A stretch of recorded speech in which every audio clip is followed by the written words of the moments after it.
حملوني على الأكتاف 4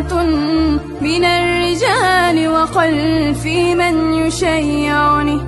وقدموني إلى المحراب وانصرفوا خلف الإمام فصلى ثم ودعني. صلوا علي صلاة لا ركوع لها ولا سجود لعل الله يرحمني، وأنزلوني إلى قبري على مهل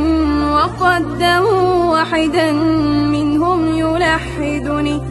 وكشف الثوب عن وجهي لينظرني، وأزبل الدمع من عينيه أغرقني، فقام محترما بالعزم مشتملا، وصفف اللبن من فوقي وفارقني، وقال هلوا عليه الترب واغتنموا حسن الثواب من الرحمن ذي المنن.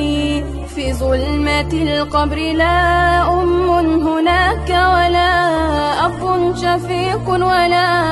أخ يونسني، وهالني صورة في العين إذ نظرات من هول مطلع ما قد كان داشني، من منكر ونكير ما أقول لهم، قد هالني أمرهم جدا فأفزعني، وأقعدوني وجادوا في سؤالهم ما لي سواك إلهي من يخلصني، فامنن علي بعفو منك يا ملي، فإنني متق بالذنب مرتهني، فلا تغرنك الدنيا وزينتها، وانظر إلى فعلها في الأهل والوطن، وانظر إلى من حوى الدنيا بأجمعها، هل راح منها بغير الحمد والكفن. خذ القناعة من دنياك وارض بها، لو لم يكن لك إلا راحة البدن، يا زارع الخير تحصد بعده ثمرا، يا زارع الشر موقوف على الوهن،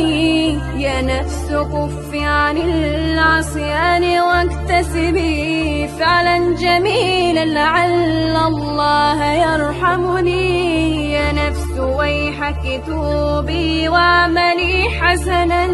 عسى تجزين بعد الموت بالحسن. ثم الصلاة على المختار سيدنا، ما وطأ البرق في شام وفي اليمن.